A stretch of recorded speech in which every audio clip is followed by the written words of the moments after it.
Muy pero muy buenas noches, bienvenidos a la primera edición de 12-8 de la semana, su espacio de información y debate, por supuesto, por el canal Gen. Antes que nada agradezco a María Bonita por vestirme todos los días aquí en 12-8 y pueden encontrar a María Bonita en las redes sociales como María Bonita Boutique. No tengo teleprompter, así que enseguida, ahí está llegando mi teleprompter. Muy bien, ahí está. Y estamos, por supuesto, con el Banco Basa, con Basa Hogar. Por fin vas a poder decir, esa es mi casa, y hacer todo lo que quieras sin pedir permiso a nadie. Cama del tamaño que quieras, una pieza exclusiva para tus perritos o gatitos. Solicita tu préstamo con tasas desde 7,9% de interés anual y un plazo de hasta 27 años. Contacta al 021-618-7070. Con Basa es mi casa. Antes del tema que vamos a hablar el día de hoy, por supuesto, voy a presentar a los que nos acompañan el día de hoy. Como todos los días, Benjamín Livieres, periodista, analista político y el dueño de este programa. Buenas noches, Benja. Hola, Carmi, buenas noches a la audiencia y a quienes nos acompañan en la fecha. También está con nosotros hoy, como siempre, también Gabriela Marmori, editora y periodista de Hoy Digital. Buenas noches, Gaby. Buenas noches, Carmi, a los compañeros y a la audiencia del canal Gen. Está con nosotros también Andrés Barrios, periodista de 5 días. Buenas noches, Andrés. Buenas noches, Carmiña, y a todos los presentes y a la teleaudiencia.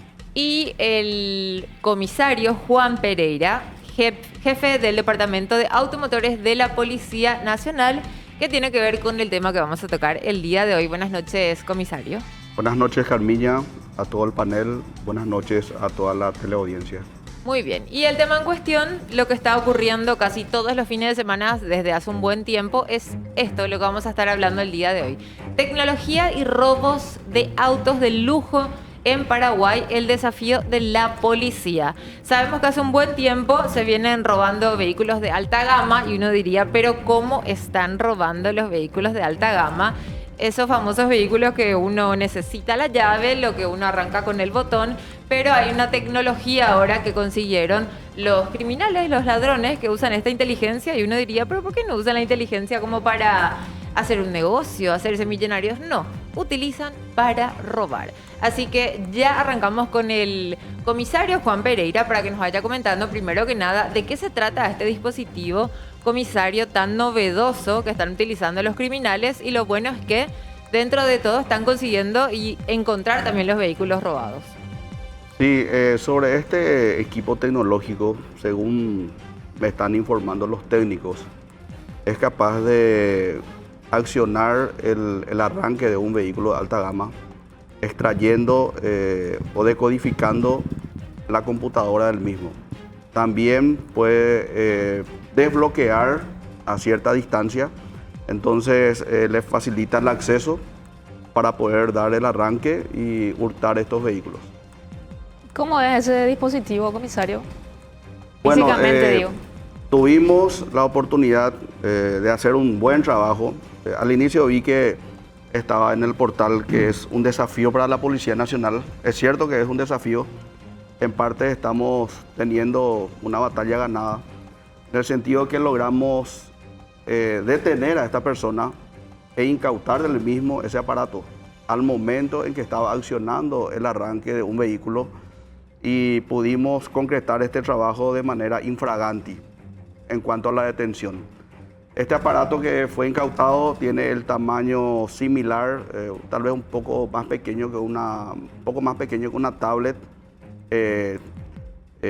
Pareciera ser que tiene una pequeña antena y bueno, tiene la facilidad de acceder al código de los vehículos, ¿verdad? Eso es lo que puedo decir, porque fue la primera vez también que yo pude ver ese aparato. Y antes de remitirlo al Ministerio Público, así muy simplemente se hizo una inspección del mismo, ¿verdad? Ya está en poder de la Fiscalía. Con este mecanismo, ¿cuántos vehículos fueron robados? Y nos comentabas antes de arranque del programa que la persona fue, en un caso, por lo menos detenida. Bueno, desde que yo asumí la jefatura del Departamento de Automotores hace 2 meses, hemos recepcionado las denuncias de 5 vehículos hurtados con este equipo. todos los vehículos de alta gama, de los cuales han sido recuperados dos vehículos inicialmente. Esa recuperación de esos vehículos se dio gracias a un trabajo conjunto con la Policía Civil del Brasil. El primero fue recuperado en Foz de Iguazú, el segundo fue recuperado en Mato Grosso. En ese trabajo logramos identificar, aparte de la banda, tenemos todos los datos de los involucrados y esto ya fue remitido al Ministerio Público también. El tercer vehículo recuperado fue del día sábado, en este procedimiento del que le estoy hablando, y quedan otros que falta por recuperar. Pero es raro, porque normalmente los robos venían los vehículos robados del Brasil y los robados aquí en todo caso eran dirigidos hacia mercados como el boliviano. ¿O Brasil ya era un destino de los vehículos según robados en nuestro país? el informe de inteligencia del personal de control de automotores a mi cargo, refiere que estos vehículos van al lado brasilero y posteriormente toman una ruta para ir a Bolivia, en donde serían comercializados. El monto por el cual son vendidos en este país no lo estoy teniendo todavía, eso está sujeto a investigación para poder saber por lo menos a qué precio se estarían vendiendo. O sea que la hipótesis, comisario, sería para comercializar, no así para lo que creíamos algunos, para cometer algún hecho delictivo también, por ejemplo. Y para entender también, el nombre comercial sería Flipper, el del aparato, o hay otro nombre, por ejemplo, del aparato que utilizan para el método electrónico con el que desbloquean y arrancan vehículos lujosos. Sí, es el nombre que se le da a uno de los equipos, Flipper 0. Ya estamos viendo que existen diferentes aparatos también con esa tecnología y con otros nombres. ¿Y de dónde consiguen esto, comisario? Bueno, hasta el momento lo que tenemos de información es que estos aparatos se adquieren por internet, vía internet, y son traídos del exterior. Yo no tengo una información precisa de que se esté vendiendo ya en un comercio acá, en Asunción por lo menos, tal vez en zona de Alto Paraná, teniendo en cuenta que este grupo que está siendo identificado inicialmente operó ahí, en la zona de Alto Paraná, se iniciaron este tipo de robos, luego se desplazaron hasta Asunción y Central y es ahí que estamos teniendo todos estos procedimientos también. ¿Esos 5 robos en cuánto tiempo con este dispositivo? Desde el tiempo que yo asumí en el transcurso de estos 2 meses. 2 meses. Comisario, ¿y cómo se puede contrarrestar este tipo de hechos? Porque se sabe que estos delincuentes están utilizando tecnología de punta. Bueno, contrarrestar, vamos a decir que para contrarrestar tenemos que trabajar en investigación, en detención, en desarticulación de los grupos y la incautación del equipo. Es precisamente lo que estamos haciendo. Ahora, para prevenir, creo que tendríamos que volver a lo más rústico o lo más antiguo en medida de seguridad para impedir que eso pueda ocurrir. Porque como tienen la facilidad de abrirlo y acceder al arranque, habría que ver otro mecanismo para poder impedir eso, ¿verdad? Para que se le torne mucho más difícil. Sería, por ejemplo, no sé si el cortacorriente sirve. O eso Podría ya es más ser. novedoso. Cortacorriente, Podría el ser. famoso, el que tranca el volante. Antes utilizaba eso. ¿Cómo se llamaba? Multilock. El multilock funcionaría. Podría ser. Sí, sí, claro, Sí. porque eso ya no está relacionado al A la aparato tecnología. electrónico. Claro. Ya no. O Después, llavear manualmente el vehículo. llavear manualmente. Bueno, pero al llavear manualmente igual ellos Se pueden pueden entrar en el desbloquear. código. Claro. Pueden desbloquear. La tecnología misma ya hace que eso se pueda desbloquear así. O sea, no es solamente inhibidor, desbloquea también la puerta. Desbloquea, exactamente. Ahí justamente si me dan el tiempo después les explico la diferencia de uno del otro. Sí, Bueno, en cuanto al inhibidor, este aparato es precisamente lo que hace es bloquear la señal al momento de querer bloquear, valga la redundancia. Entonces eso impide que se bloquee, no habilita que pueda arrancar. Ese aparato inhibidor también ya fue incautado hace 2 semanas atrás, justamente en 2 allanamientos simultáneos que hicimos.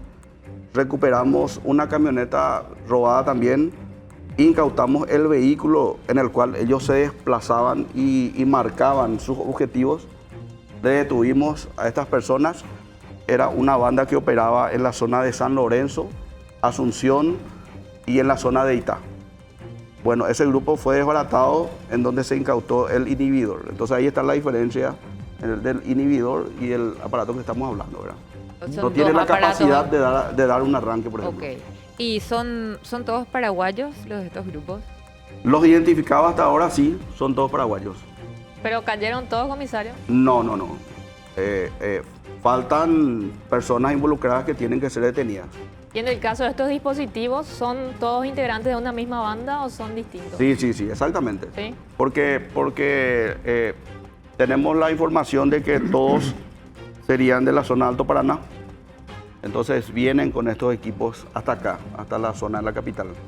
Acá lo preocupante es, comisario, que una persona cuando adquiere un vehículo de alta gama se supone que lo adquiere porque tiene primero el dinero para adquirirlo y por la seguridad en sí de tener un vehículo de alta gama. Cuando ya se están robando, acceder a robar o abrir, esto ya es lo preocupante. ¿Hay alguna marca en específico, un modelo, por ejemplo, al cual estos ladrones están interesados en estos vehículos de alta gama? Porque no sé si son todos, no son todos, para que la gente también esté muy pendiente, sobre todo las personas que poseen estos tipos de vehículos, modelos, marcas, para ver la forma de tener precaución e ir al old school, ¿verdad? Al multilock, qué sé yo, GPS también si sirve o no. Bueno, en ese sentido yo puedo hablar de estadísticas. Sí. Según las estadísticas, las denuncias que ingresan al Departamento de Control de Automotores a través de las comisarías jurisdiccionales son las camionetas de la marca Toyota, tipo Hilux o tipo Fortuner. Eso es lo que estamos teniendo. Ahora, Pick-up. esto debe ser un segmento minoritario del universo total de robo de vehículos que se da en nuestro país. Si no estoy equivocado, si lo estoy, le pediría que lo señale, porque los vehículos que más se roban, que generalmente son para fines delictivos, son de otras marcas más utilitarias. ¿Cómo estamos en materia de robo de vehículos en general? Vía Chile. Bueno, en general, según las estadísticas, vamos a decir que sigue liderando el vehículo que es importado vía Chile. Especialmente esta es la marca Toyota del tipo Allion y el tipo Premio, teniendo en cuenta, creemos nosotros, por la potencia que tiene el motor y la facilidad que tienen una salida para una venta rápida también, ¿verdad? Por eso es que nosotros, si bien estamos hablando del punto de vehículos alta gama, lógicamente no nos centramos en eso, ¿verdad? Porque tenemos varias recuperaciones ya de vehículos vía Chile. En un momento habían pasado en imágenes el momento de las entregas a los propietarios. Y en este caso particular, este aguantadero que hemos allanado, por ejemplo, estaba el vehículo vía Chile también, y como así también el vehículo de alta gama. O sea, ya estos grupos ya se dedican a robar cualquier tipo de vehículo, pero sí en las estadísticas son los vehículos más robados los vía Chile. Y en cantidades, ¿cuál es la evolución? Es decir, si tomamos como referencia, te digo cualquier ejemplo, un año atrás, ¿cómo estamos hoy en materia de cantidad de vehículos robados? ¿Qué dicen esos números? ¿Tenés en mente o al menos una definición general? ¿Estamos igual, mejor, peor y por qué? Bueno, yo puedo decir, ¿verdad? Desde el momento que he asumido, se ha disminuido en parte la incidencia de robos y hemos aumentado las recuperaciones en cuanto a las entregas. Seguramente porque tal vez se está haciendo un trabajo más eficaz en cuanto a investigación y en cuanto a coordinación con todas las dependencias. Porque nosotros estamos en permanente comunicación con todos los componentes de la Dirección General de Investigación Criminal, como así también con las direcciones de policías departamentales. Entonces tratamos de que este esfuerzo sea de todos juntos. Es así que hay momentos en que se roba el vehículo. Al tener conocimiento inmediato del hecho, ya se establece el operativo cierre, se emiten las capturas a través del sistema radial y todos los componentes ya estamos involucrados, tanto automotores como las comisarías y demás dependencias. En este caso particular de este fin de semana ocurrió el hecho que una de las camionetas que fue robada el día viernes fue entre las 15 a 18 horas, por ejemplo. Esta persona, este grupo tiene una libertad de 3 horas de actuar. Ese vehículo todavía no está denunciado. Lógicamente no se va a poder emitir la captura y puede tomar cualquier rumbo. Lo mismo ocurrió con la última camioneta de alta gama, esta Fortuner, que fue entre las 22 horas y las 7 de la mañana. Imagínense todo el tiempo que tuvo. Luego recién se percata la víctima, da aviso a la policía, se emite la captura y personal de control de automotores inicia la investigación con la recabación de todos los datos. Por eso es que muchas veces no se puede hacer el operativo cierre y poder recuperar enseguida el vehículo, por el tiempo de luz que tienen ellos, ¿verdad? ¿Se presume que algunos de estos vehículos ya pudieron haber partido al exterior? 2 de los vehículos que fueron justamente robados con este equipo, sí, como expliqué anteriormente, fueron al exterior, pero con un trabajo coordinado con la Policía Civil se logró recuperar. No, Perdón. de los no recuperados. Y es una posibilidad, es una posibilidad que hayan pasado ya y bueno, no logramos impedir que crucen y bueno, no todas las veces también se pueden recuperar todos los vehículos y tampoco estamos en línea 24 horas de forma permanente con la Policía Civil, ¿verdad? Comisario, pero ¿se recupera porque tiene GPS el vehículo o cómo consiguen recuperar? No siempre. En este último caso, por ejemplo, ni uno de los 3 vehículos tenía GPS. Ese fue un trabajo de inteligencia, fue un trabajo investigativo de la Policía Nacional. Y a nivel general, comisario, de todos los vehículos robados, en su mayoría tienen algún mecanismo de seguridad y son vulnerados o no tienen directamente nada y por eso se llevan con más facilidad. Bueno, estadísticamente la mayoría de los vehículos no cuentan con alarma, no cuentan con bloqueos, por ejemplo, de los que son robados, especialmente los vehículos vía Chile. Comisario, ¿y cuál es el costo de venta de estos vehículos de alta gama que supuestamente son comercializados en el extranjero, Brasil principalmente? Y eso está en averiguación. La verdad que no tengo el dato preciso en cuánto pueden estar vendiendo los vehículos. Todavía no tengo eso. Te preguntaba si se concretaron estas operaciones en el exterior, porque para ir al exterior se requiere de documentación. Sí. Claro. Placas del vehículo, Complicidad cédula verde, Seguro. en fin, documentos que hay que o falsificar o hacer algo al respecto como para poder cruzar la frontera. Transitar por territorio nacional y cruzar la frontera. Y la pregunta iba dirigida en ese sentido. Se presume, pregunto, que hay participación de otras personas que no están directamente vinculadas al operativo del robo, pero que son o escribanos o funcionarios que puedan duplicar documentaciones, porque esto sucede con vehículos que vienen del exterior, robados de Brasil, por ejemplo. Al entrar a Paraguay se clonan documentos, chapas, número de motor, etc. Y en este caso, ¿cómo estamos en ese campo? Bueno, precisamente estos 2 vehículos que fueron recuperados en el Brasil, en este trabajo conjunto que estoy hablando, ya tenían chapas falsificadas. Lo que hacen estos grupos es obtener de alguna manera la base de datos del registro automotor y crear las chapas idénticas a la de un vehículo original. Y en los casos de recuperación que hemos tenido, colocan las chapas de similares características de un vehículo robado. O sea, por dar un ejemplo, Nissan Kit, año 2019, color crema. Entonces ellos logran obtener esos datos y colocan por el vehículo robado para burlar los controles. Ese fue uno de los casos en el que recuperamos justamente ese tipo de vehículo, ¿verdad? ¿La cédula verde decís o la chapa? La cédula verde y la chapa, ¿verdad? Pues, Lo que llamamos apócrifo, ¿verdad? Y son de similares características. Entonces, eso puede ir pasando. Si un personal, ya sea de cualquier institución, no tiene la pericia para detectar que es falsificada esa cédula, va a ir pasando.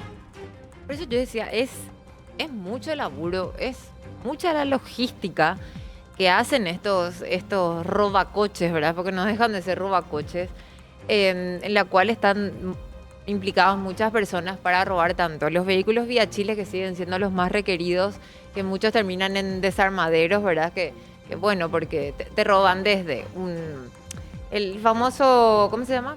El retrovisor. El retrovisor, cositas, después vos te vas y compras donde te robaron otra vez o lo que sea, y después también los de alta gama. O sea, hay mucha logística, mucho trabajo donde, ¿por qué no utilizar ese cerebro, ¿verdad? Para otro tipo de negocios donde no van a terminar, ¿por qué no en la cárcel? O sea, lastimosamente están utilizando su cerebro, su creatividad para estas cosas, porque de verdad es mucho trabajo el que finalmente, cuando usted está contando, comisario, cómo se trabaja, cómo se utiliza, clonar chapas, hacer esto, que es un laburo, ¿o no? Y la verdad que sí, porque se necesitan equipos para poder fabricar estas chapas, para poder fabricar, para poder llegar al punto de similitud de las medidas de seguridad propias que tienen estas placas.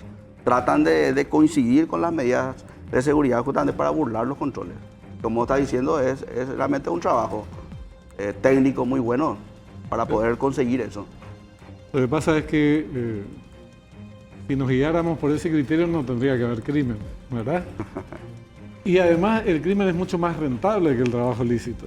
Por si me está viendo uno y dice, mira, En tiempos de obtener determinados réditos es mucho más a corto plazo el que se obtiene robando que trabajando de manera lícita, ¿verdad? Entonces, yo creo que por eso la apuesta y los riesgos que están dispuestos a asumir.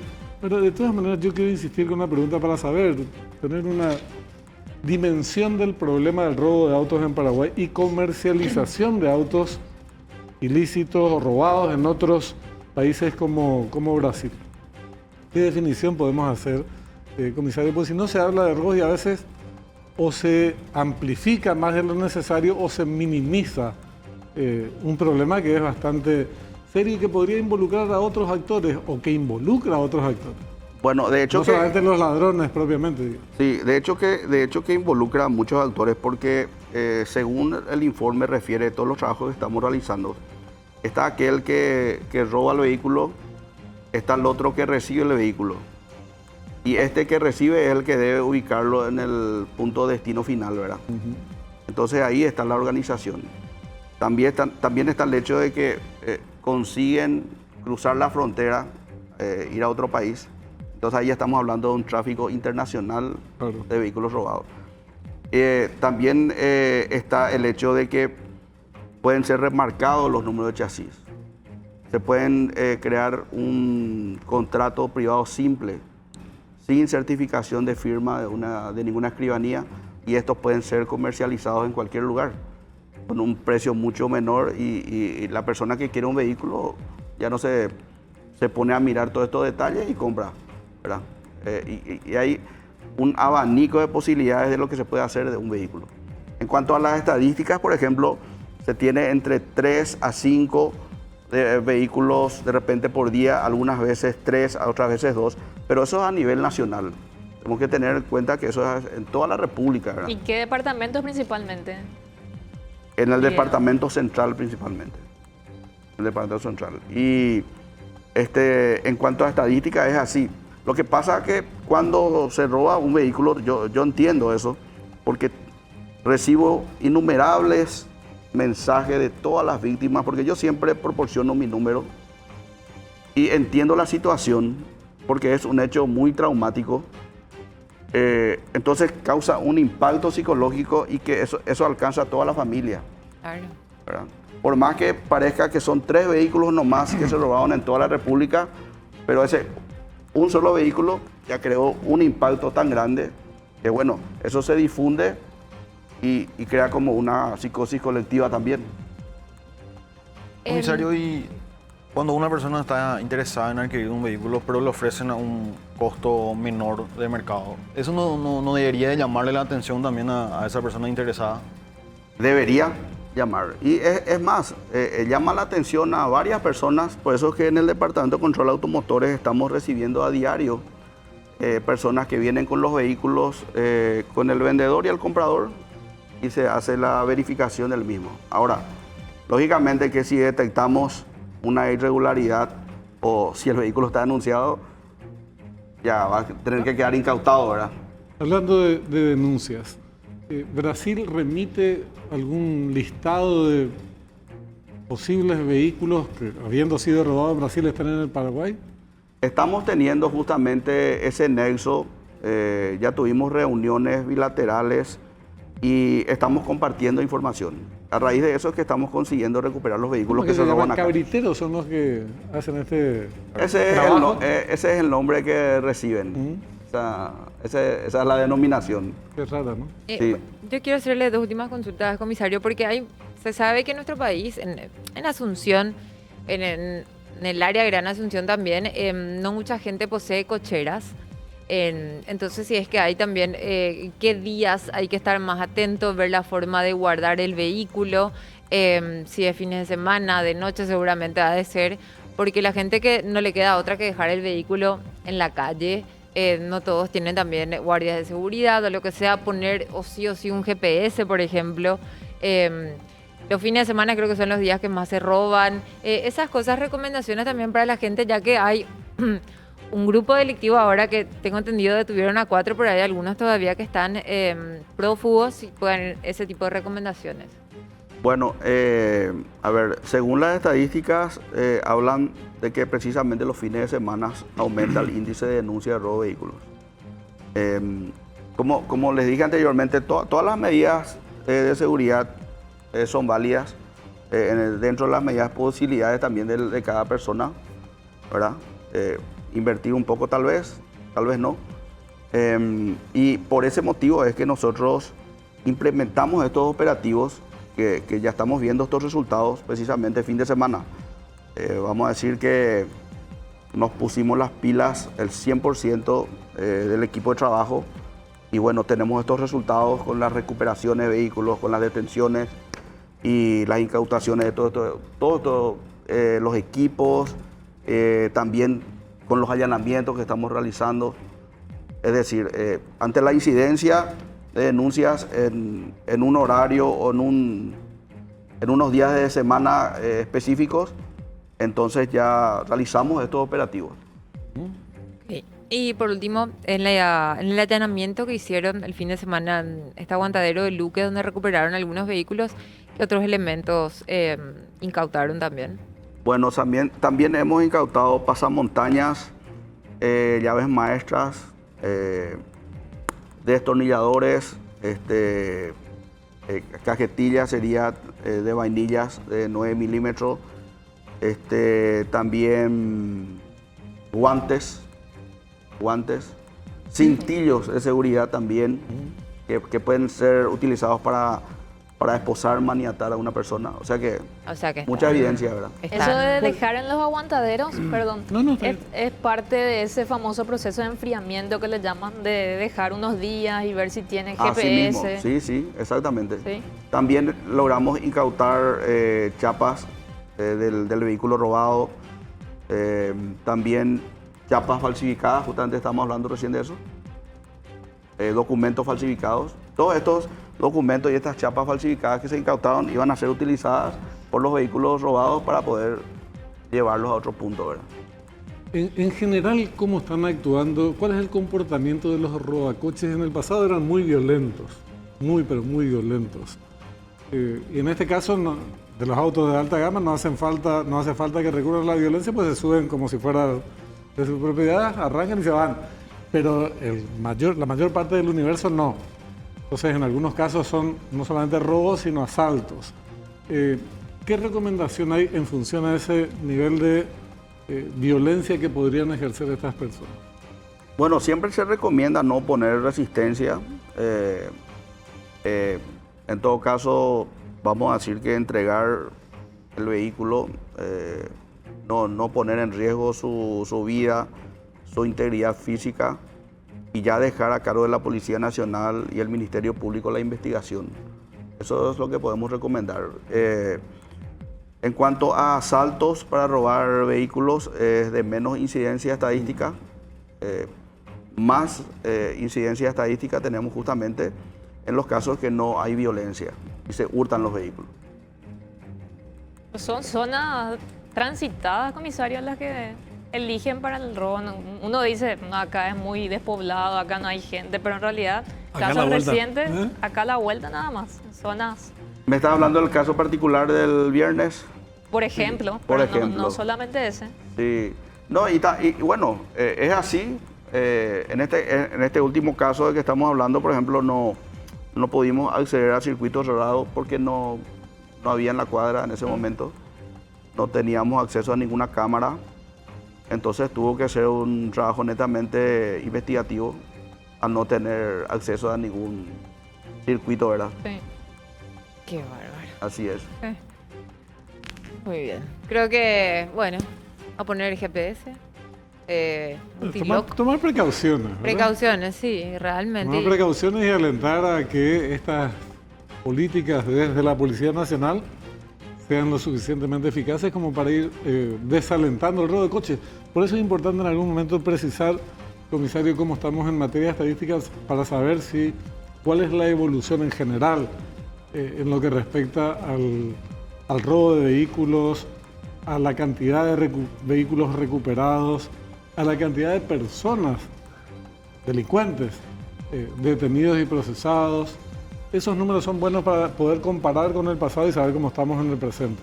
Exactamente. Yo voy a estar compartiendo con ustedes estos documentos, toda la estadística, sin ningún inconveniente para que puedan tenerlo a la vista.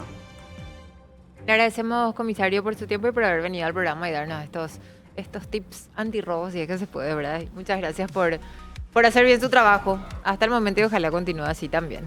Gracias al comisario Juan Pereira, jefe del Departamento de Automotores de la Policía Nacional. Nosotros nos vamos a una pausa aquí en 12.8 y ya volvemos con más noticias, por supuesto, e información.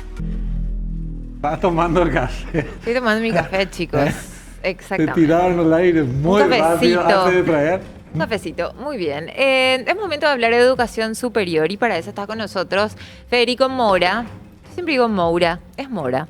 Viceministro de Educación Superior. ¿Qué tal, viceministro? Buenas noches. ¿Qué tal, Carmiña, Benjamín, compañeros? ¿Cómo Federico. están? Un gusto para mí compartir nuevamente con ustedes. Gracias por venir y queremos saber qué novedades hay en cuanto a educación superior. Tengo mi ayuda a memoria en cuanto al RUE, para que la gente sepa qué es el RUE, yo ya sé lo que es, pero qué novedades tenemos para que el público se entere.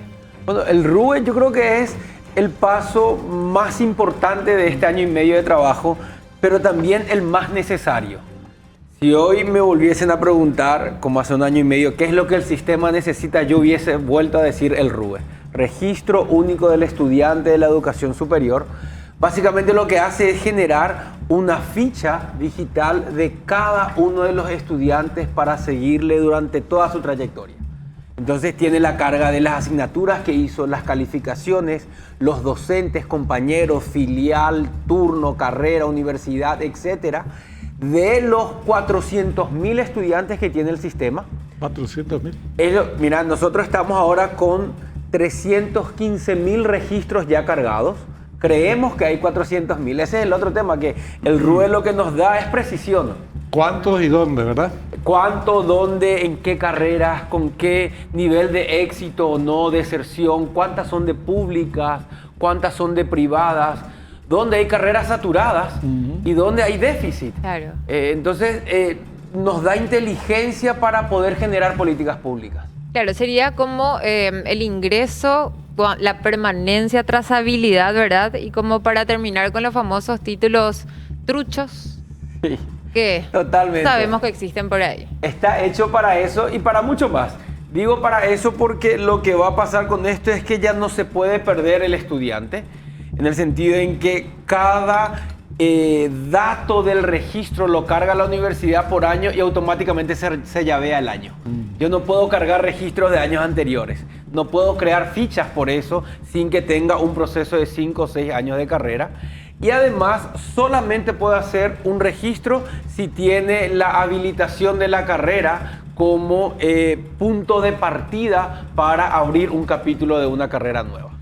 O sea, que va cargando toda la información. Es el ADN del estudiante universitario. Yo creo que esa es la mejor definición. El Es INE. como la sed, el RUC del estudiante que tiene todo su historial. Ajá. Y que eso nos permite demasiada cantidad de datos para planificar el sistema también. Pero ¿Qué eso es del materia? actual. Perdón, no, adelante. De los estudiantes actuales, o hasta cuándo se puede retroceder para decir, digamos, fulano de tal en tal año terminó en tal facultad. Todos los que hoy están en el sistema como estudiantes, en algún punto de ya sea primer año, segundo, tercero, cuarto, quinto, sexto, hacen parte del RUE en este momento. Es más, este año, para los que están finalizando, no se va a registrar título sin que se haya cargado ya su ficha digital. Es decir, lo que queremos es que de aquí en adelante no exista estudiante sin registro, sin RUE. Por eso decimos, pasa a ser su RUC, su cédula, y eso nos va a permitir, yo creo que dos cosas: transparencia y sobre todo capacidad de planificar. Porque nosotros hoy decimos, bueno, nos falta ingeniero, bueno, pero ¿cuánto es lo que nos falta? Claro. Y estamos formando, pero ¿cuánto estamos formando? Claro. O nos sobran abogados, pero ¿cuánto Exactamente, tenemos, verdad? pero exactamente. Entonces, esto lo que va a permitir es optimizar para la universidad su capacidad de planificación y para el Estado una capacidad de proyectar recursos humanos y generar incentivos también para eso. Interesante también, por ejemplo, para alumnos que están terminando el colegio, y no digo precisamente, generalmente acá uno cree que al terminar el colegio ya tiene que ir directo a la universidad, y no todo el mundo sabe qué carrera seguir, pero Sí. ¿por qué no a través del RUE decir, bueno, hay tantos abogados, tantos ingenieros, esta es la capacidad que hay el día de mañana cuando termines la carrera, estos trabajos va a conseguir, esto sí, esto no, y por qué no hay alguien incluso pueda saber qué carrera seguir? Porque Sí. acá hay como no sé si es una costumbre o alguien que es como que te obligaban, ya tenés que irte a la facultad después de terminar el colegio, y de verdad uno puede terminar una carrera frustrada, que no le gusta o que te imponen tus padres, o al segundo año dejas, pues si no me gusta, había sido esto, y te vas probando otras cosas, y de repente es muy difícil encontrar una carrera a no ser que ya sepas de chiquitito, que son muy pocos casos, o en la secundaria empezar a encontrar una carrera que te guste, pero puede servir incluso para esto, ver qué me conviene estudiar el día de mañana con este registro. Es que sirve para eso. Es más, nosotros estamos ahora como país en la primera promoción de universitarios en muchísimas familias. ¿Sí? Es decir, la educación superior llega a todo el territorio, y la pregunta central es, bueno, si van a ir a la universidad, ¿para hacer qué? ¿Para estudiar qué? Y nosotros no teníamos ese dato que nos permita efectivamente decir con certeza, yo sé que acá hay una sobrecarga de profesionales y acá hay un déficit de profesionales. Ahora, pero ¿cómo usas toda esa información? Porque la encuesta permanente de hogares, por ejemplo, es información básica, fundamental. Después, en tanto y en cuanto se aproveche correctamente, se traduce en políticas públicas. El catastro que no tenemos debería servir a los mismos fines en materia de política agraria y, en fin, una serie de otros aspectos. En el caso del RUE, vos vas a disponer de una cantidad impresionante de información, de la cantidad de estudiantes, el sexo, cuándo ingresaron, cuándo se reciben, qué carreras estudian, sus calificaciones, su nivel de formación en consecuencia. Bueno, después, ¿cómo usas todo eso en materia de políticas públicas? Sí. ¿Para incentivar qué?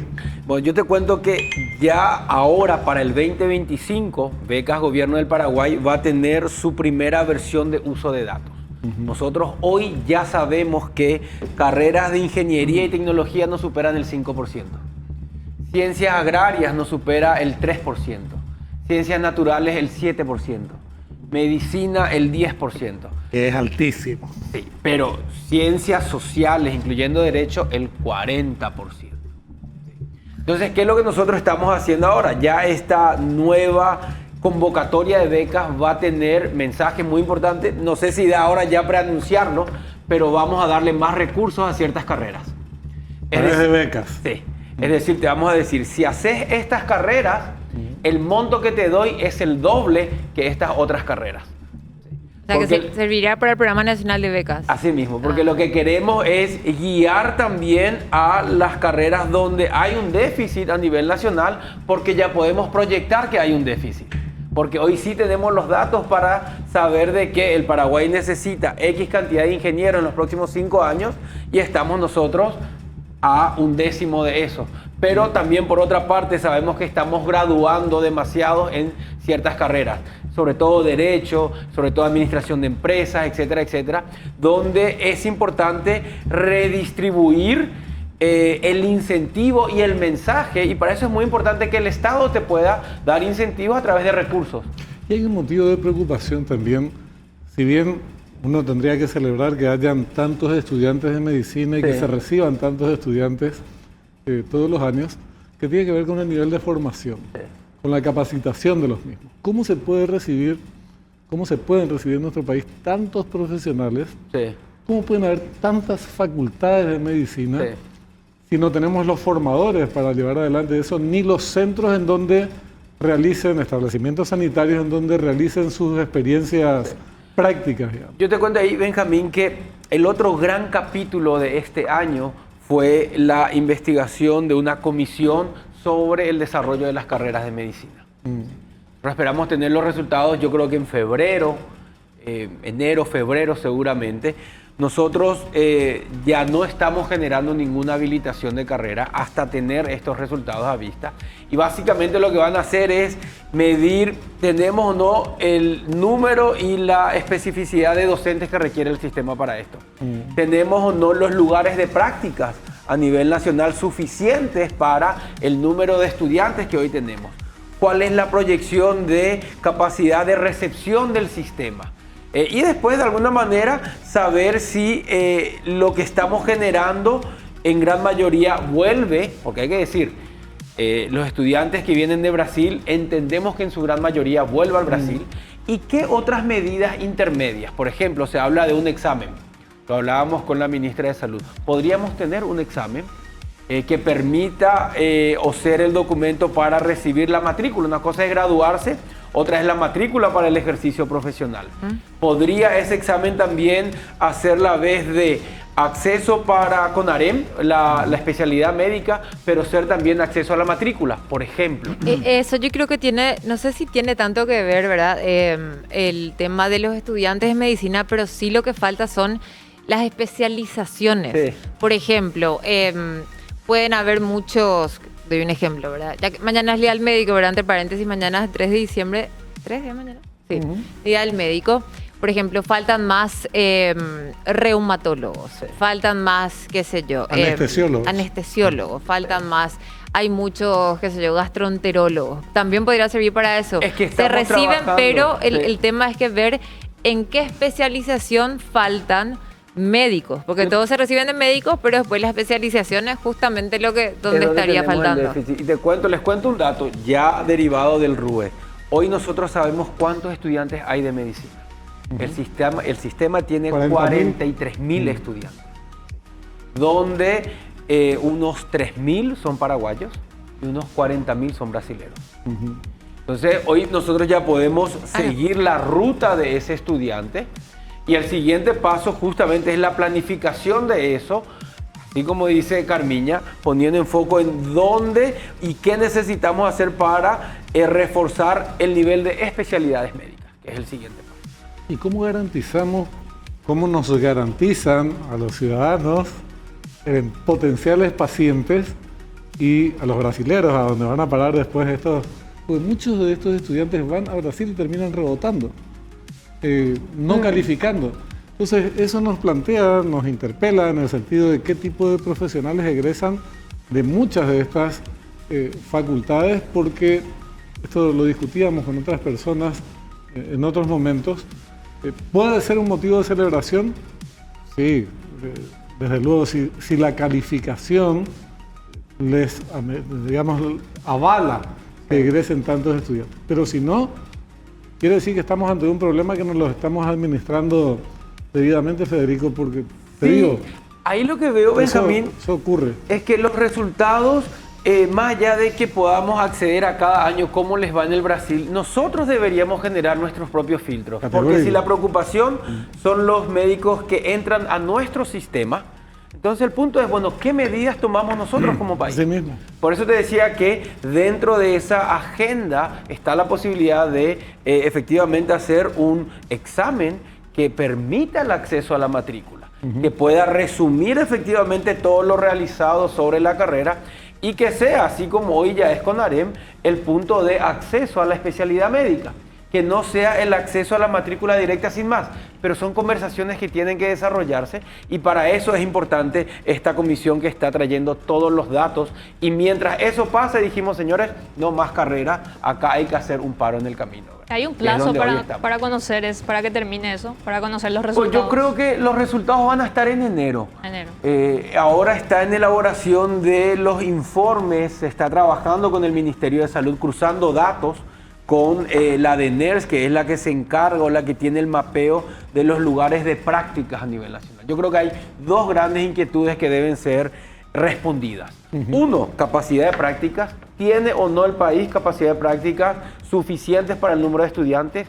Y dos, ¿tiene o no los perfiles docentes para llevar toda la oferta o la cantidad de oferta que hoy tiene el sistema? Y eso, Viceministro, eso, sí, no, adelante. ¿Te sabe el motivo del por qué tanta cantidad de brasileños vienen a estudiar en nuestro país? Sí, pero no es solamente aquí. Ahora todo. Lo mismo sucede en la Argentina y lo mismo sucede en Bolivia. ¿Por qué? Porque el Brasil tiene declarado un déficit de 1 millón de médicos. ¿Sí? Y ellos crearon un programa que se llama Más Médicos, donde básicamente, y lo crearon ya con Lula en su momento y ahora lo están de vuelta reforzando Relanzando. con su nuevo gobierno, donde básicamente le dicen no importa dónde te formes, si superas este examen, nosotros te hacemos parte del sistema. O sea que eso tampoco garantiza calidad de educación en nuestro país. Y viceministro. hoy nosotros vemos que el 56%, según el último informe, de los que hacen el examen formados en Paraguay aprueban. Poquito más de la mitad. Subió. Sí, 56. La otra mitad seguramente se vuelve a preparar para otra ronda. Pero esos son los resultados que hoy tenemos. Pero el tema es que Brasil tiene un déficit muy grande y es muy costoso. Cuesta 10 veces más que acá. Más que en la Argentina, Claro, y más el que en acceso a la Bolivia. educación pública es muy limitado. Y en carrera de medicina sobre todo, Benjamín. Iría, por ejemplo, Federico, eso de la mano con la licenciatura en enfermería, que si bien las prácticas de los médicos es importante, pero una vez ya que están en otro nivel de medicina, se sabe muy bien que lo terminan haciendo, o sea, le dicen, hace esto, esto, esto, y son las licenciadas en enfermería las que terminan haciendo prácticamente todo. Y se sabe que en nuestro país, enfermeras o licenciadas en enfermería especializadas en terapia, terapistas, o sea, carecemos de eso. Es por eso que las terapistas se van al exterior a trabajar porque ganan muchísimo dinero. Se sabe que en Italia la mayoría de las terapistas terminan trabajando en Italia, también en Argentina. Nosotros lo que consta que en Argentina muchos dicen, no, pues no sirve nada, pero ganan más. O sea, en ese sentido, por ejemplo, también, y esto te hablo con conocimiento de causa porque mi hermana, que es licenciada en enfermería terapista, se recorrió el mundo ya y dijo, yo en Paraguay no trabajo. Ahí de vuelta. Por eso que el tener datos nos va a permitir tomar buenas decisiones. Nosotros estamos en conversación con el Ministerio de Salud para generar un acuerdo con Italia justamente, donde queremos enviar al menos 50 médicos ya formados para hacer subespecialidades médicas. O sea, hacen la carrera, la especialidad aquí en nuestro país y luego la subespecialidad, pero con el compromiso de luego traerlos a todos de vuelta. Lo mismo tiene que darse con las enfermeras, con las que hacen obstetricia. ¿Vos decís que no querés venir? No, es que por eso que hay que diseñar políticas públicas que generen el interés en eso. El tema es que nosotros veníamos sin datos.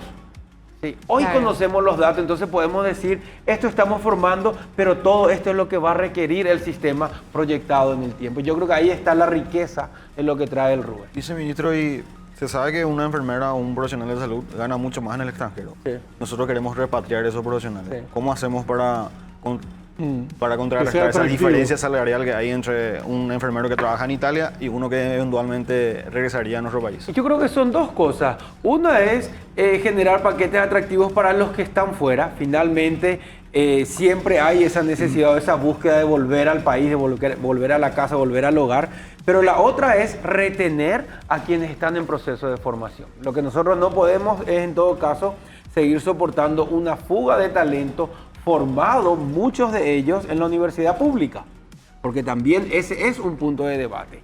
¿Cuánta gente que se forma en la universidad pública está o no saliendo del país? Sí es. Entonces, pero eso requiere datos.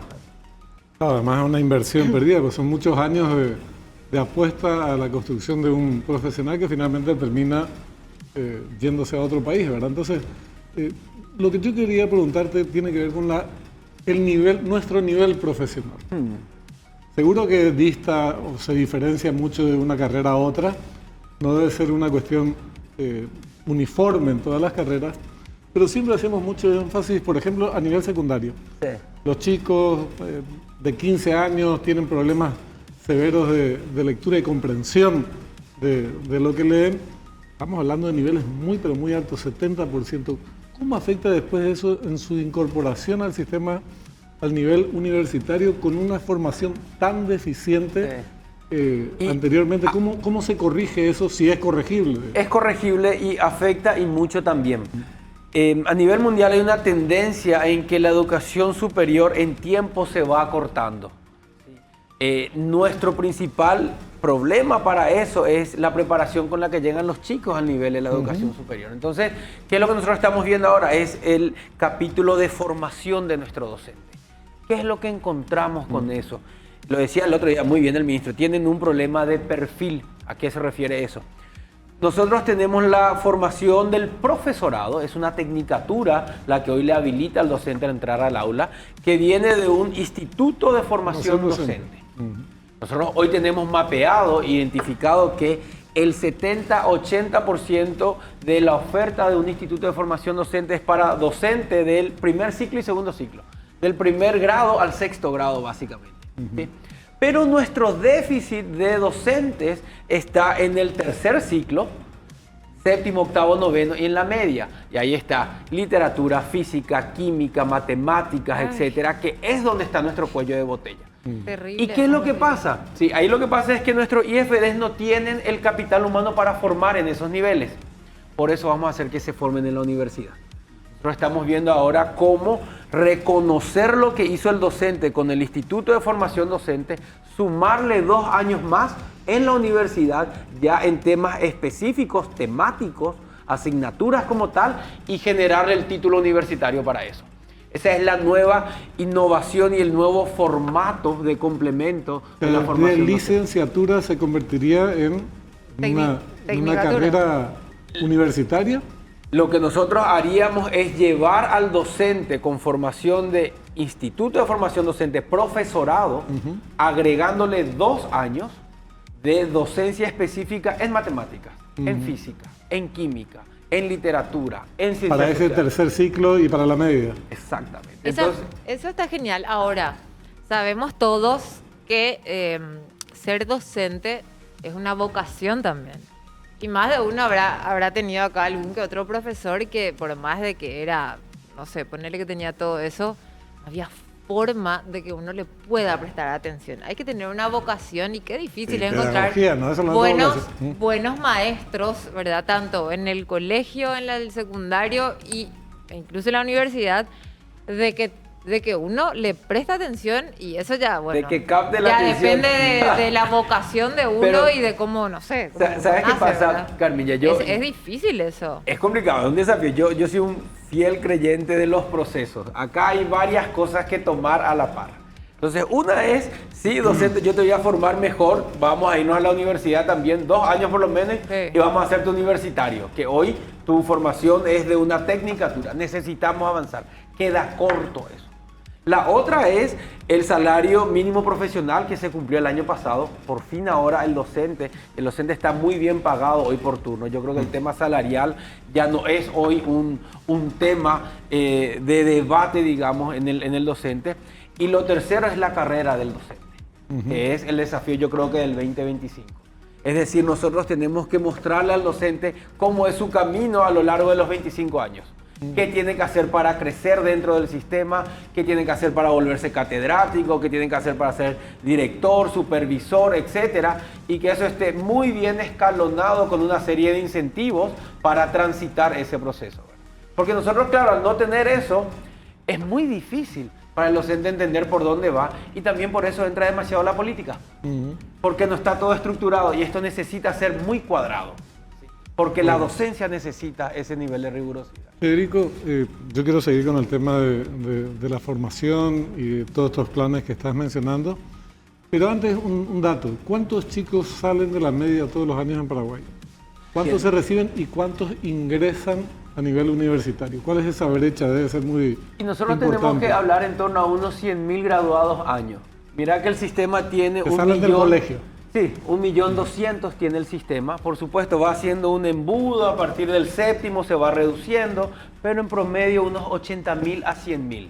¿Y cuántos ingresan? Y nosotros tenemos, básicamente, yo creo que estarán por unos 60.000 seguramente, y se gradúan al año cada cohorte universitario en torno a unos 40.000 títulos.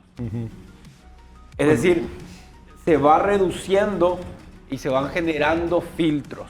Ahora, también hay que decir ahí, Benjamín, una sociedad no necesita que todos sean universitarios. No, desde Y ese es luego. un debate que hay que tenerlo, ¿verdad? Yo creo que la tecnicatura tiene que ser fortalecida.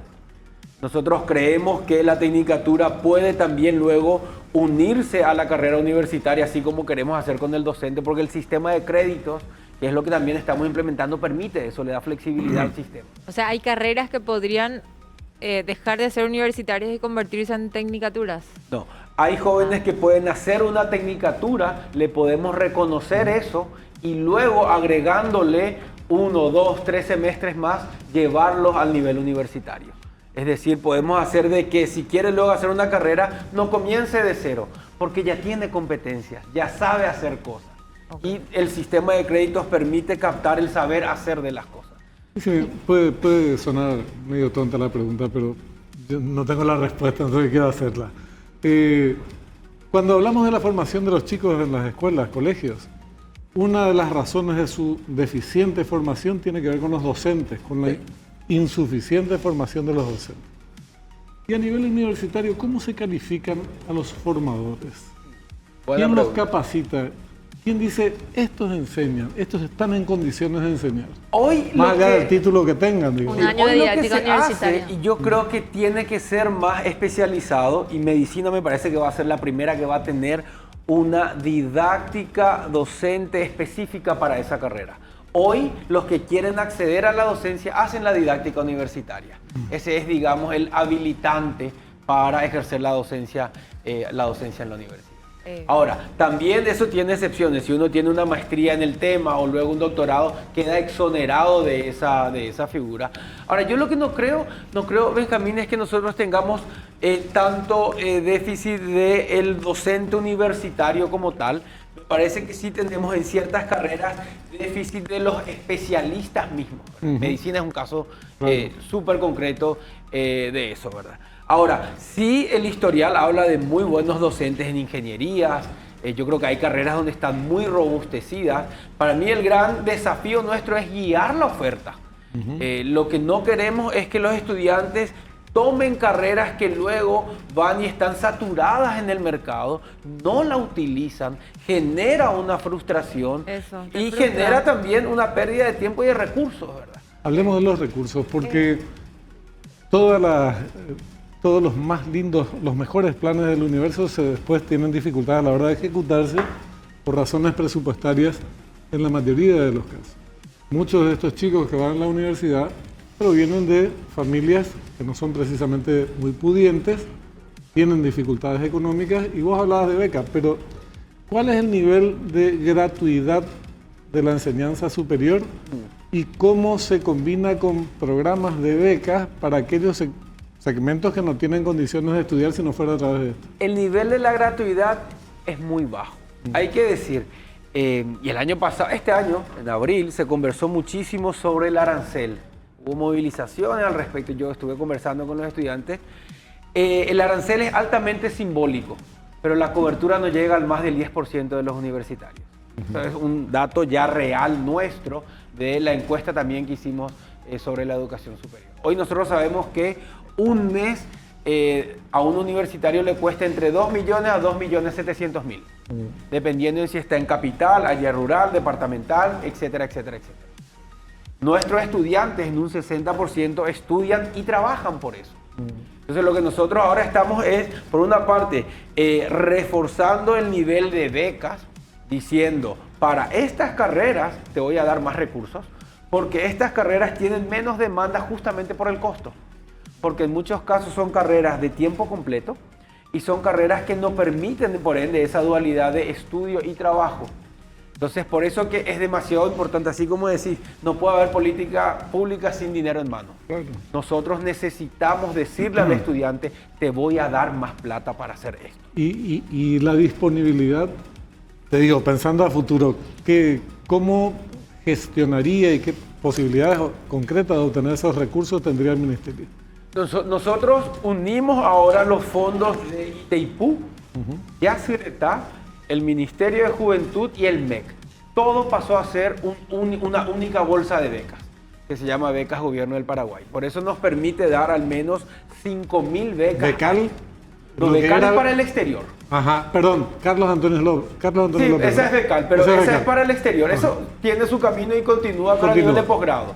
Pero aquí es a nivel del grado universitario. Entonces lo que nosotros estamos diciendo es, primero, ponemos toda la plata junta. Así nos rinde más. Y así generamos mayor cantidad de oportunidades. ¿Cuánto es eso? Son 5.000 becas las que vamos a lanzar ahora. El año pasado se otorgaron 4.500. Y nos otorgaron todas porque no todos cumplieron también con los criterios que establecía la convocatoria. Entonces ahora estamos haciendo una serie de revisiones también al respecto. Y entre esas yo creo que hay dos importantes. Uno, el puntaje hasta otorgar la totalidad. No nos puede sobrar plata a nosotros. Algo está mal si nos sobra plata. Y este año nos sobraron 500 becas. Y la otra es, si estudias estas carreras te voy a dar más plata. Porque son las que sabemos como país que tienen una alta demanda y un déficit de estudiantes. Y esos ¿Cuáles serían datos, los Gaby? requisitos para que un estudiante acceda a esas becas, viceministro? Bueno, y por una parte, por supuesto, tiene que tener un buen expediente de todo su recorrido hasta el bachillerato. Es un promedio de 4,5 en adelante. Independiente si sea de colegio público o privado, tiene una serie de puntajes para eso. También, por supuesto, el tener ya la universidad seleccionada o donde quiere realizar sus estudios, y luego hay exámenes. Hay un examen de comprensión lectora y hay un examen de pensamiento lógico matemático.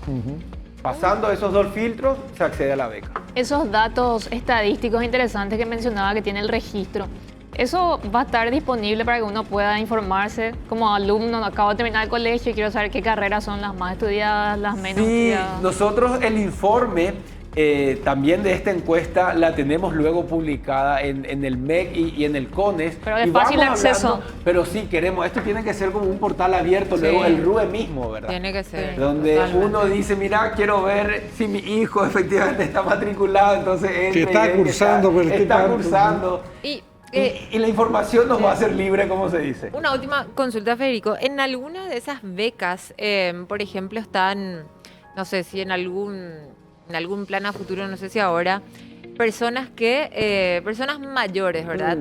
Que en algún momento no pudieron tener acceso a una carrera universitaria y lo quieren hacer o tuvieron que dejarlo por algún momento. ¿Están contemplados por ahí en algún momento? En este momento no está en nuestra hoja de prioridad. Yo te digo por qué, porque nosotros estamos focalizados en guiar a los que van a iniciar el proceso. Es cierto, muchos quedaron rezagados por esa dualidad de estudio o trabajo. Lo que nosotros queremos es que aquel que desee volver tenga la garantía de que sus datos están en el sistema. Entonces nosotros le estamos diciendo a la universidad, me vas a cargar todos los datos de los estudiantes activos, pero también de aquellos que desde la pandemia todavía no volvieron, porque pueden querer volver en algún momento. Federico, de los 400.000 chicos que hoy están en centros, establecimientos en distintas universidades de nuestro país, ¿cuántos están en el sector público, cuántos en el privado?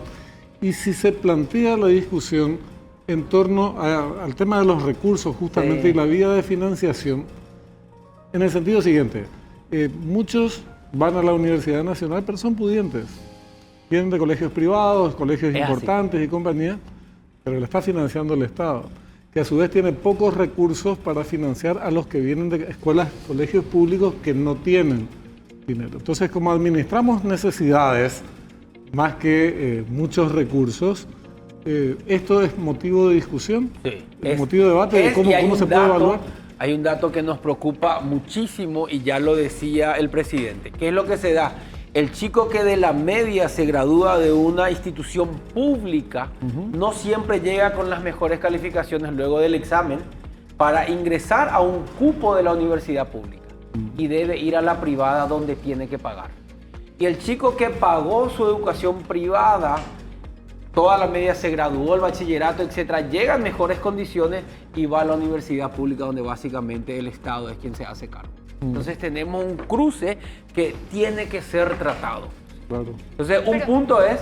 Pero a ver, no quiere decir que la Universidad Nacional sea solamente para los no pudientes. No. El asunto es que la Universidad Nacional, si vos Genera que un- venís de tal colegio en donde implicó una inversión importante, que decir que tenés recursos y tu familia también, en la Universidad Nacional tengas un tratamiento diferenciado en materia de cuánto tendrías que pagar. Porque, ¿sabes por qué, Carmiña? Lo que pasa es que la universidad pública en nuestro país tiene cupos. Entonces, claro, ¿cómo se accede al cupo? Con puntajes. Claro. Y quienes llegan mejor preparados para afrontar esos exámenes de ingreso. Y aquellos chicos que evidentemente fueron mejor preparados durante todo el camino previo, que por lo general vienen de la educación privada. Entonces, ahí es donde se genera esa necesidad de, bueno, ¿cómo revisamos esa ecuación? No es automático de que sea así, pero hay una tendencia en ese sentido, porque cuando nosotros vemos cuántos se benefician del arancel cero, no son más del 10%. Y al arancel cero aplica el que efectivamente puede validar de que requiere De ese igual forma, arancel. tenés un tiempo para prepararte para el examen de ingreso.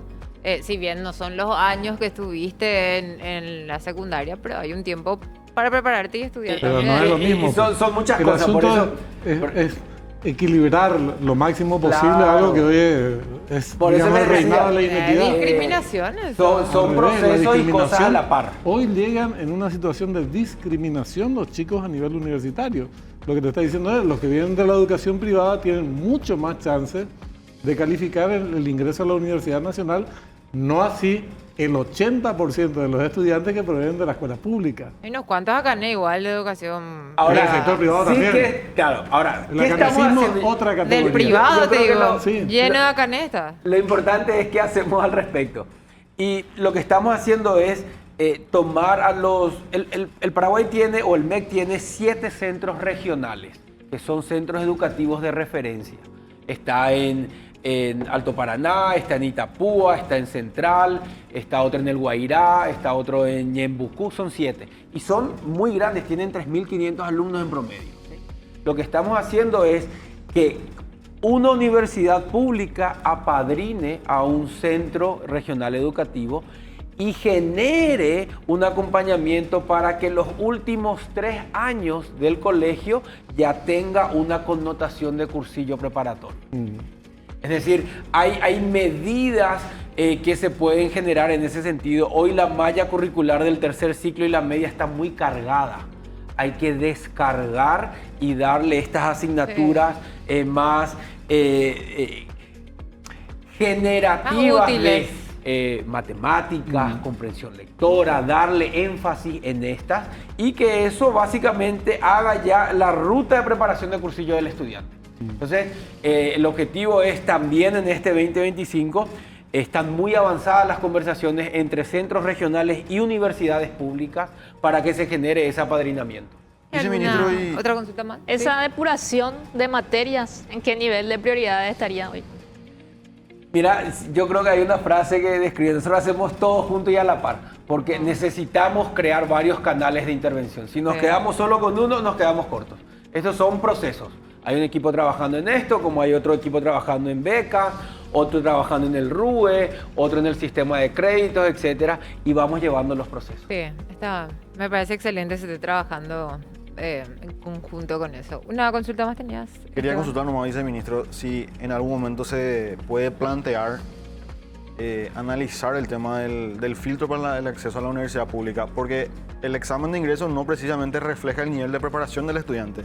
Muchas veces afecta el nerviosismo y cosas así a la hora de ese examen que sirve de filtro actualmente. Bueno. Yo creo que el Anda al instrumento... psicólogo, qué sé yo. No, pero Tomate el instrumento siempre es mejorable. Nosotros, por ejemplo, ahora para esta convocatoria 2025 vamos a incluir una variable que le dé un 10% de puntos por el hecho de ser graduado de la educación pública, por ejemplo.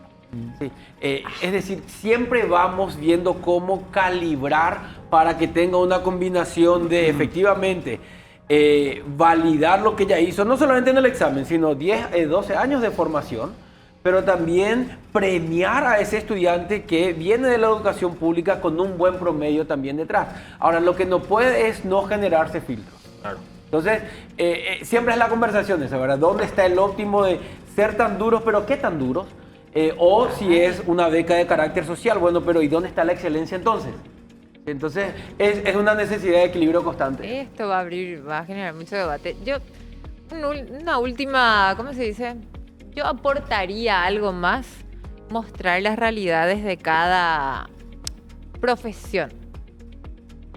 No solamente de las realidades de la profesión, qué sé yo, el que generalmente hay mucha gente, lastimosamente, que dice, quiero estudiar periodismo, hoy quiero ser famoso, ay, no lo hagan, ¿verdad? Mostrar las realidades de cada profesión, ¿por qué no, verdad? Bueno, eso es lo que queremos que haga el RUE, porque nos va a dar la evidencia de dónde hay una saturación y Pero dónde realidades, hay un realidades. déficit. Sí, hay gente que está muy ¿Qué es? confundida con alguna carrera, creyendo que esa va a ser una super profesión y no siempre es así. Esa es una conversación clave. Nos decía el presidente del Paraguay, entra a grado de inversión. Lo primero que pregunta un inversionista es ¿cuántos ingenieros tienen? ¿Y cuántos están en formación? Nosotros no teníamos el dato, Ay, porque recién ahora esa sabemos. carrera es muy difícil. No, por darte un ejemplo. Sí. Pero... No van a preguntar cuántos periodistas vemos. Es que obvio. Categórico. Obvio. Yo porque estudié periodismo porque solamente sé hablar. Pero bueno, qué sé yo. No, yo matemáticas... Es más, vuelvo a contar esto. Me desinscribí de una carrera. Yo deliraba en la universidad que quería seguir... Bueno, igual seguí dos énfasis en la carrera de comunicación. Pero quería estudiar ciencias políticas. Me deliraba también. Y saquen su calculadora, dice. ¿Qué es esto? Estadística. Permiso, me fui y me desinscribí. No. Matemáticas, no, pero eso Igual no. para el periodismo, yo por lo menos creo que la definición de la nata fue fantástica. Periodista argentino muy Un capo. reconocido, está muy mal de salud, entre paréntesis. Se está recuperando. Cuando le preguntan los chicos qué hay que es famoso Cuba, primer curso, tener la nota, ¿qué hay que hacer para ser un gran periodista? Y él le responde, no estudiar periodismo, estudiar otras cuestiones, ciencias políticas, ciencias sociales, formación cultural general, que es lo que después se aplica porque el periodismo dentro de todo es un oficio, Sí. más que conocimientos amplios que son los que después se requieren con el tiempo. Pero bueno, nuestra carrera no es la que le preocupa a No, los no, para inversionistas. nada. y mira, hoy lo que nos preocupa es, o lo que nos ocupa es poner los datos sobre la mesa y diseñar sobre eso. Yo creo que vamos a tener un 2025 diferente con los datos sobre la mesa que nunca tuvimos para justamente, en un buen sentido de la palabra, jugar con variables. Enero es eso, ya tendríamos. Nosotros el registro de títulos de este fin de año ya tiene que ser con el RUE. El 2025 ya nos tiene que agarrar, como se dice, con un tablero que nos permita mapear el territorio y decir, esta es la oferta pública, esta es la privada, así se distribuye hoy. Y hay que poner énfasis más en esto, esto y esto, y hay que sacarle incentivo a esto, esto y esto. Y así hay que estar constante una década por lo menos para ir equilibrando la salida de profesionales que requiere el país. Súper interesante. Te agradecemos, Federico, por supuesto, por tu presencia y por esta explicación y ojalá salga muy bien lo del RUE. Muchas Estamos gracias en por eso. venir. Muchas gracias. Federico amable. Mora, viceministro de Educación Superior, y nosotros nos vamos a una pausa aquí en 12:08 y ya volvemos. En el marco del novenario de la Virgen de Cacupé, los mensajes de la Iglesia han puesto foco en temas sociales y ambientales. Durante las homilias, líderes eclesiásticos han cuestionado la falta de acción estatal frente a los problemas como la destrucción ambiental. El padre Miguel Flitz recordó los incendios en el Chaco, que devastaron más de 200.000 hectáreas y afectaron directamente a comunidades indígenas. Además, denunció su exclusión de los programas sociales como Tecoporá y la falta de acceso a servicios básicos. Paralelamente, jóvenes de la explanada de la Basílica criticaron el nepotismo, la crisis de transporte público y la falta de oportunidades laborales, así como la corrupción en instituciones públicas. Estos mensajes se dan en el contexto de la festividad de Cacupé, que este año enfatiza la necesidad de justicia social, inclusión y cuidado ambiental. Muy bien, y como es de costumbre, el novenario antes del Día de la Virgen de Cacupé, la Iglesia se está encargando de dar unos lindos mensajes al gobierno Y ya está con nosotros para analizar todo esto Esteban Caballero, analista político vía Zoom. ¿Cómo te va, Esteban? Buenas noches y gracias por atendernos. Buenas noches, Carmiña. Al contrario, gracias a ustedes por invitarme. ¿Qué opinas sobre, bueno, no solamente el mensaje que estuvo dando el fin de semana el obispo, sino que los diferentes mensajes que viene dando la iglesia en este novenario a la Virgen de Cacupé?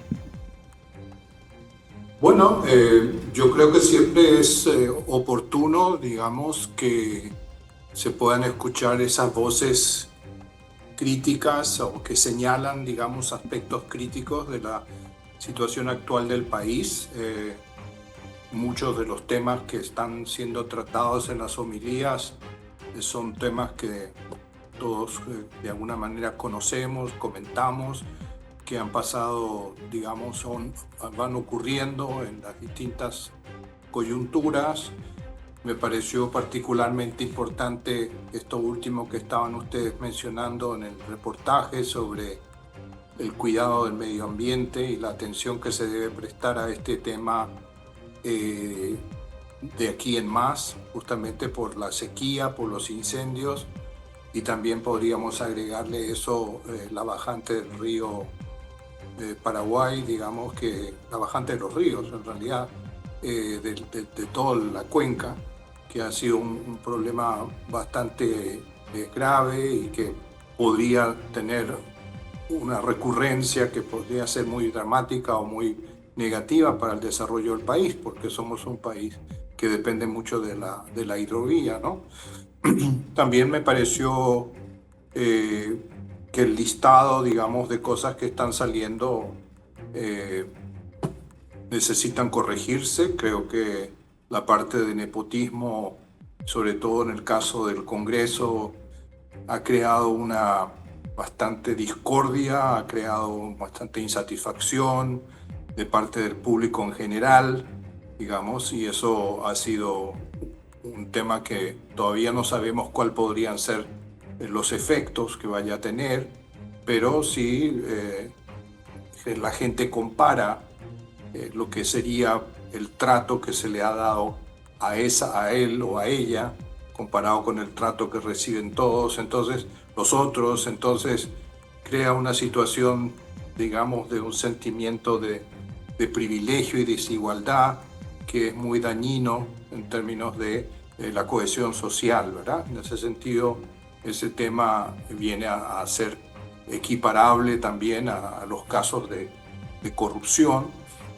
y evidentemente que me parece importante señalar que los temas estructurales están siendo también bien apuntalados en varias de las homilías en términos del acceso a la tierra, la desigualdad que hay en la tenencia de la tierra y también la situación, digamos, de que si bien la coyuntura económica en términos macroeconómicos del país es comparativamente mejor a la de otros países en la región, sigue siendo una realidad económica a nivel micro que es muy precaria para muchísimos paraguayos y paraguayas, ¿no? Entonces, todos esos señalamientos deben ser tomados en cuenta y ojalá tengan un impacto, ¿verdad? Es una tradición ya casi de muchos años que en Cacupé y en las épocas la iglesia hace estas homilías y han habido momentos históricos importantes en el país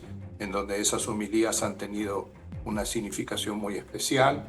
Y bueno, hoy, este año, se repiten, ¿no? Esteban, si bien, como decías vos, y también analizaba yo, que todos los años, en todas las homilías, se hace esta crítica un poco al gobierno, se les pasa un poco de factura. El gobierno toma esto, o sea, los políticos toman nota, realizan algún tipo de reestructuración o directamente termina Cacupé y todo sigue como si nada.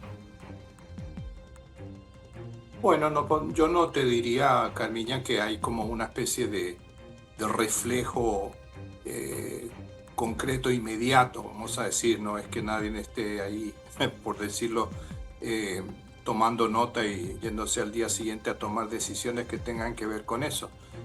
pero la voz de la Iglesia Católica en Paraguay es una voz que históricamente ha tenido un peso muy importante. La Iglesia Católica es como el intermediario, si querés, entre las élites políticas y el pueblo paraguayo, ¿verdad?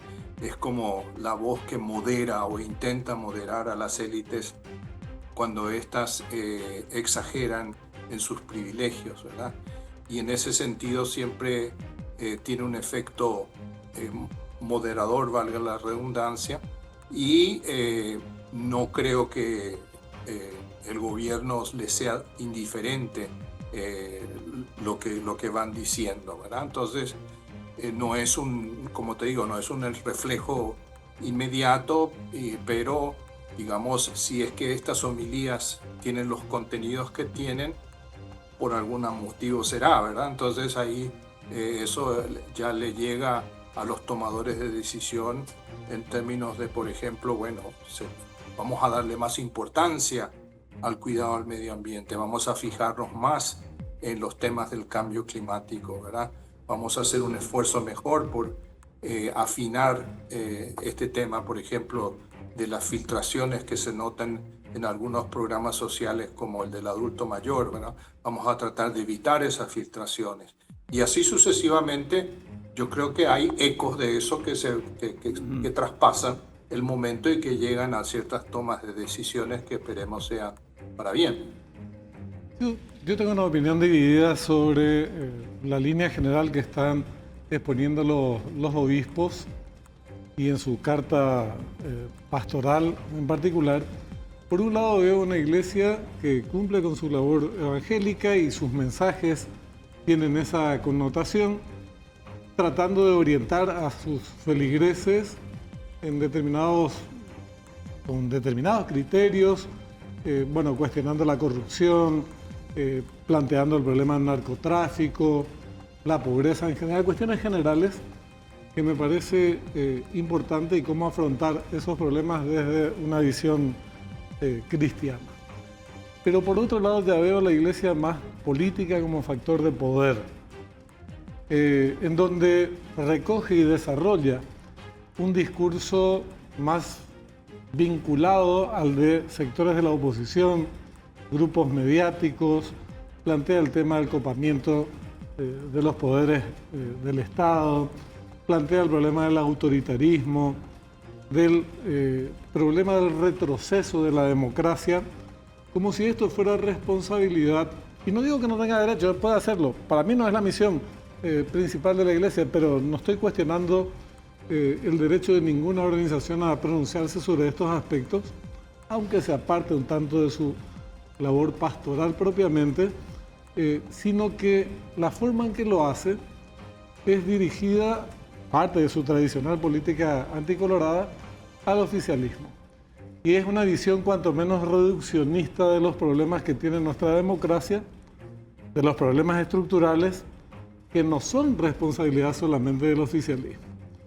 También lo es seguro, pero junto con este es responsabilidad también de sectores de la oposición por acción u omisión, también es responsabilidad de medios de comunicación y también es responsabilidad de las iglesias. Es un problema más amplio que no se plantea el debate a profundidad, sino simplemente los enunciados y se busca responsabilizar de eso a un sector, sin profundizar, como decía, en cada una de estas consideraciones que sería muy bueno que lo hicieran.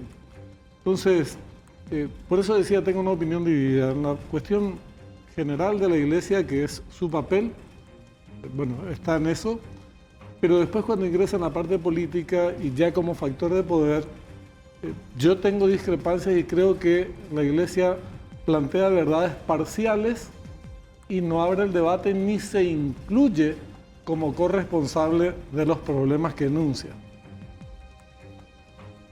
En distintos niveles, las responsabilidades, obviamente, Claro. ¿verdad? ¿Esteban? Y sí, o sea, yo creo que Benjamín tenés razón en el sentido de, por ejemplo, si nosotros hablamos de corrupción, pueden haber dos partes en la corrupción, no solamente la parte estatal, sino la parte también del sector privado que es cómplice, digamos, en ese sentido, ¿verdad? Yo creo que también los temas, digamos, que tienen que ver con comportamientos de carácter autoritario pueden ser no solamente transportables, digamos, al mundo político, sino también a la manera de ser, de relacionarnos con los demás, de comportarnos en las asociaciones, en los sindicatos, en los partidos, en distintas instancias, ¿verdad? El caudillismo es propio, digamos, de un solo partido tampoco. Y a lo mejor el énfasis está dado en esta coyuntura o en este caso, en este año. A lo mejor la Iglesia ve que el oficialismo, como le decís vos, está realmente posicionado desde una plataforma, digamos, de poder que no ha sido, digamos, inusitada en la historia reciente por las mayorías que tiene, por el control que tiene de los poderes. Entonces, ante esa mayoría, ante esa control, digamos, la responsabilidad se concentra mucho en el oficialismo, y es probable en ese sentido que ellos estén apuntando su dirección o sus críticas a ese tipo de razonamiento, vamos a decir, ¿verdad? Entonces, no ha sido exclusivamente los temas dirigidos, digamos, al Estado, sino que también han habido mensajes. Creo que el de ayer fue sobre el tema de tener hijos y estar abiertos a la vida. Han sido mensajes más, digamos, a la sociedad en su conjunto. Entonces hay un cierto, digamos, de repente un foco, pero tenés razón de que la mayor parte ha sido dirigido al oficialismo, y no solamente en ese sentido al Partido Colorado, sino también a todos que están, digamos, de alguna manera empujando esta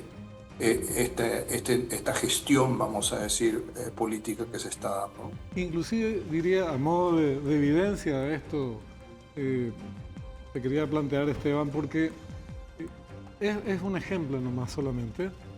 Cuando se plantea el problema de la regresión o los riesgos de regresión autoritaria, fíjense lo que nos pasó en las últimas elecciones. Un proyecto con un discurso de tinte abiertamente autoritario, que defendía el régimen dictatorial como modelo político, en medio de muchas confusiones, contradicciones, lo que sea, encabezado por Paraguayo Cubas, se quedó a un milímetro de convertirse en la segunda fuerza política. Pero la pregunta entonces, ¿por qué ocurre esto? ¿Por qué ocurre esto? ¿Y por qué esa desilusión de sectores de la sociedad con respecto a la democracia? Y ahí vamos a encontrar respuestas seguramente más amplias que trascienden al oficialismo, que incluye a la oposición, que cede parte de su terreno a favor de una corriente de esta naturaleza, y distintos actores de la sociedad, que nos estamos dando respuesta a los problemas más estructurales, urgentes al mismo tiempo, de segmentos de la población que en su desesperación terminan respaldando este tipo de acciones. Pero es apenas un ejemplo. Por eso es importante que cuando hablamos de conceptos tan gruesos y definiciones tan fuertes como retroceso autoritario, cosas por el estilo, le llenemos de contenido, se asuman las responsabilidades en cada una de las partes, y si no se asume no importa, pero que se discuta en esa dirección para que efectivamente esos proyectos autoritarios, que no provinieron los más concretos y riesgosos por parte del oficialismo, por lo menos en los últimos años, y sí de un sector como el encabezado por Cuba. Por eso es una discusión súper vigente en relación a las necesidades de la población y cómo se conjuga esto con la calidad de la democracia, ¿verdad? O la estabilidad y proyección de la democracia. Claro. Bueno, yo creo que ahí hay dos cosas, digamos. Una de ellas es el tema de por qué un voto como el voto que se dio a favor de Paraguayo Cuba, digamos, tratar de buscar una explicación de ese vuelco de una porción bastante importante del electorado, ¿verdad? Y efectivamente creo que tenés razón en el sentido de que ahí se está manifestando un cierto desencanto con la política tradicional del país, ¿no? que estaba representada en 2023 y estaba representada en 2023 tanto por el Partido Colorado como por, digamos, el candidato, sobre todo, que surgió, digamos, de la concertación. O sea, había una especie de ni el uno ni el otro, ¿verdad? Fue como un voto de protesta, ¿verdad? No tenemos a ciencia cierta una idea cabal de por qué se dio, por qué existe ese hartazgo, ¿verdad? La conjetura más común, digamos, es la de que la gente, entre comillas, se siente que está en una sociedad que no le ofrece oportunidades, ¿verdad? Está en una sociedad donde uno puede de alguna manera sobrevivir mejor, sobrevivir bien, pero tiene una sensación de no futuro, es decir, sobre todo en generaciones jóvenes, ¿verdad? Entonces, pero esa es una conjetura, como digo, ¿verdad? Ahora, la opción, la alternativa, desde un punto de vista, vamos a decir, más de una persona que analiza la política o un ciudadano informado, va a decir, este personaje no es para nada una alternativa, podría ser peor, digamos, de lo que podrían, y es peor que de lo que son los otros en términos de el posible impacto de una gestión liderada por una persona como Paraguayo Cuba. Sin duda que uno llegaría a esa conclusión, ¿verdad? Ahora, eso digamos, y porque esa persona hubiese quizás hecho un retroceso autoritario mucho mayor, digamos, al que experimentamos en términos de lo que estamos viviendo actualmente, ¿verdad? Pero no se le ha dado la oportunidad de hacer ese retroceso, ni una reforma constitucional, ni sabemos qué hubiese pasado, ¿verdad? Pero sí Esteban, era un peligro que se hubiese podido dar. Sí, decime. Esteban, lastimosamente nos quedamos sin tiempo porque, bueno, sería genial seguir analizando todo, tanto lo que dice la Iglesia por un lado, lo de los jóvenes también, ¿verdad? Que si bien debe ser para los católicos, pero en ese mensaje que dio a los jóvenes también había como otro reclamo a la clase política. Te agradecemos muchísimas gracias nuevamente por tu tiempo y por atendernos vía Zoom. Será hasta la próxima seguramente. Hasta la próxima. Gracias. Hasta luego. Gracias. Esteban Caballero, analista político vía Zoom con nosotros. Gracias, Gaby, por haber venido. Gracias, Carmen. Gracias también, Esteban. Te esperamos la próxima. Gracias, Benjamín. Nos vemos mañana. Será hasta mañana a las 19 horas 12:08 por Gen. Adiós.